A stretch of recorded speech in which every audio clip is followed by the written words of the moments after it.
તો ભાઈ આ વિડીયોમાં એ ફિલ્મની વાત કરવાનો છું જેને તમે આખી જોઈ લેશો તો તમે પહેલાં તો કોઈ અજાણ્યા માણસ પાસેથી કંઈ લેશો નહીં અને કોઈને ઘરે બોલાવવામાં પણ તમને ડર લાગશે. બાકી તમે ટાઇટલ અને થંબનેલ જોઈને સમજી જ ગયા હશો. હું વાત કરવાનો છું કૃષ્ણદેવ યાજ્ઞિકની માસ્ટરપીસ ફિલ્મ વશની. ઘણા લોકોએ અજય દેવગનની શેતાન મૂવી જોઈ હશે તો તમે એ જાણી લો એ મૂવી વશની રીમેક હતી. વશ મૂવી ઓરિજિનલ છે.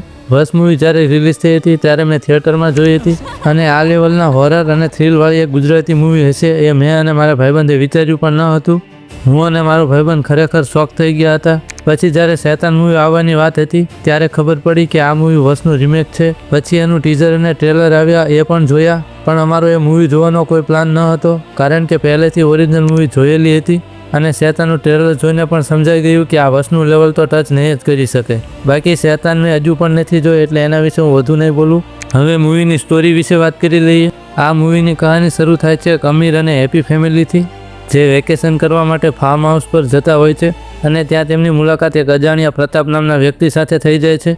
શરૂઆતમાં તો બધું નોર્મલ લાગે છે. પછી પ્રતાપ આ પરિવારની દીકરી આર્યાને વશમાં કરી લે છે અને ત્યાંથી મૂવીનું હોરર અને થ્રિલ એટલું વધવાનું ચાલુ થાય છે કે મૂવીના એન્ડ સુધી તમારું ધ્યાન મૂવીમાંથી હટશે જ નહીં. ફિલ્મની અંદર તમે એક પરિવારની લાચારી અને એક શેતાની ક્રૂરતા જોઈને એટલા શોક થઈ જશો કે આપણા દેશની જૂની ભાવના છે અતિથિ દેવો ભવ, આ ભાવના તમારું એક ભયાનક સપનું બની જશે. મૂવીની અંદરનો ડર ફીલ કરાવવા માટે એક્ટર્સની પરફોર્મન્સ પણ સારી હોવી જરૂરી છે અને આ મૂવીના બધા જ એક્ટર્સની પરફોર્મન્સ એકદમ બેસ્ટ હતી. પહેલાં તો હિતેન કુમારની વાત કરું જેમને પ્રતાપનું કેરેક્ટર કરીને સાબિત કરી દીધું કે એમને લેજન્ડ કેમ કહે છે. આના પહેલાં મેં એમની જૂની ફિલ્મોમાં એમને લવર બોય તરીકે જોયા હતા, પણ આ ફિલ્મમાં એમનો અવાજ, આંખો અને એ જે રીતે હસે છે એ જોઈને એમના પાત્ર ઉપર તમને નફરત આવી જાય છે અને એની સાથે અંદરની અંદર એનો ડર પણ લાગે છે. પછી આર્યા જેનો રોલ જાનકી બોડીવાળાએ કર્યો છે. આના પહેલાં તેમને છેલ્લો દિવસ અને નાડી દોસ્ત જેવી મૂવીઝમાં સ્વીટ કેરેક્ટર્સ કરતા જ જોયા છે, પણ આ ફિલ્મમાં તેમના ફેશિયલ એક્સપ્રેશન્સ અને વશમાં આવીને જે ક્રુઅલ કામો કરે છે એ જોઈને તમે અંદરથી હલી જશો.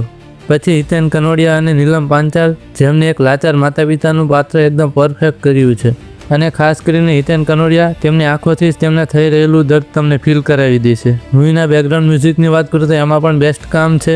બેકગ્રાઉન્ડ મ્યુઝિક તમને આખી મૂવીમાં સતત ટેન્શનમાં રાખે છે. પછી મૂવીના ડિરેક્શન અને સિનેમેટોગ્રાફીની વાત કરું તો કૃષ્ણદેવ યાજ્ઞિકનું ડિરેક્શન એટલું સારું છે કે તમે પોતે ઘરની અંદર બધા સાથે ફસાઈ ગયા હોય અને બહાર નીકળવા માંગતા હોય એવું લાગશે.